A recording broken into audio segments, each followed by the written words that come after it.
कर्नाटक के मूडा घोटाले में लोकायुक्त ने जांच शुरू कर दी है।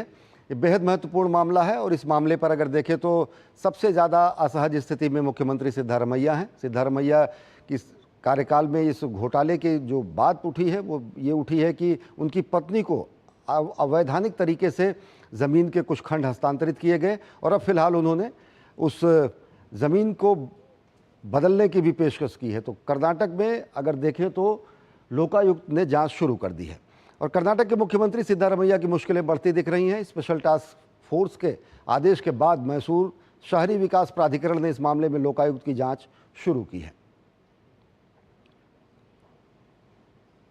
कर्नाटक लोकायुक्त की टीम ने मुख्यमंत्री सिद्धारमैया और उनकी पत्नी पार्वती बीएम से जुड़े आरोपों की जांच तेज कर दी है। इस सिलसिले में लोकायुक्त की एक जांच टीम मैसूर में विवादित भूखंड पर पहुंची। विवादित भूखंड पर जिस समय जांच टीम पहुंची और जांच की, उस समय इस मामले की शिकायतकर्ता स्नेहामयी कृष्णा भी मौजूद थीं। लोकायुक्त की टीम भूमापी से जुड़े सामान और उपकरण लेकर विवादित भूखंड पर पहुंची और इस दौरान टीम ने जमीन की पैमाइश की। इस बीच मुख्यमंत्री सिद्धारमैया ने 14 भूखंड लौटाने के पत्नी के कदम पर भी हैरानी जताई है। उन्होंने कहा कि पार्वती अपने परिवार तक ही सीमित थीं, लेकिन नफरत की राजनीति के कारण उन्होंने मानसिक यातना झेली। उन्होंने कहा कि मेरी पत्नी पार्वती ने मैसूर में एमयूडीए के भूमि अधिग्रहण किए बिना जब्त की गई जमीन के मुआवजे के रूप में मिली जमीनें वापस कर दी हैं। वहीं दूसरी तरफ भाजपा ने मामले को लेकर कांग्रेस और सिद्धारमैया पर हमला बोला है। भाजपा प्रवक्ता रविशंकर प्रसाद ने कहा कि जमीन घोटाले से जुड़ा कांग्रेस का इतिहास पुराना है। उन्होंने इस मामले में कांग्रेस से निष्पक्ष जवाब मांगा। वहीं कर्नाटक के भाजपा प्रदेश अध्यक्ष बीवाई विजेंद्र ने कहा कि सिद्धारमैया के मुख्यमंत्री पद पर रहते हुए निष्पक्ष जांच नहीं हो सकती है, इसलिए हम उनके इस्तीफे की मांग करते हैं। कहीं पड़ोसी हरियाणा में हुड्डा जी की डील होती है, अभी सिद्धारमैया का मूडा का डील चल रहा है। क्या हो मुख्यमंत्री, उनका परिवार, क्या हो राष्ट्रीय अध्यक्ष, उनका परिवार, और पूर्व में तो दामाद बाबू की चर्चा बहुत हो चुकी है। कांग्रेस पार्टी की सरकारों को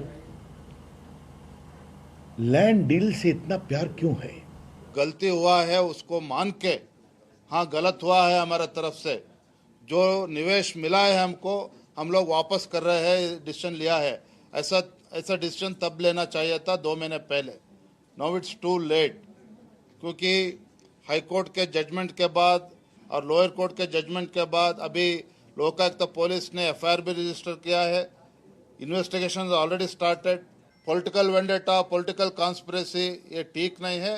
चीफ मिनिस्टर खुद एक एडवोकेट है, इसलिए वो समझना चाहिए, तुरंत इस्तीफा देना चाहिए मैसूर मूडा के स्कैम में। दूसरी तरफ मूडा कमिश्नर एएन रघुनंदन ने सिद्धारमैया की पत्नी द्वारा भूखंड वापस करने के संबंध में पत्र लिखे जाने पर कहा कि हम इस मामले में अगले कदम के लिए कानूनी सलाह लेंगे।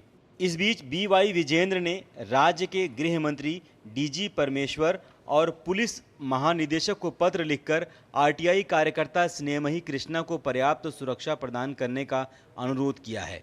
बहरहाल आरोप प्रत्यारोप के बीच सिद्धारमैया इस मामले में इस्तीफा देने से लगातार इनकार करते नजर आ रहे हैं। Bureau report, DD news.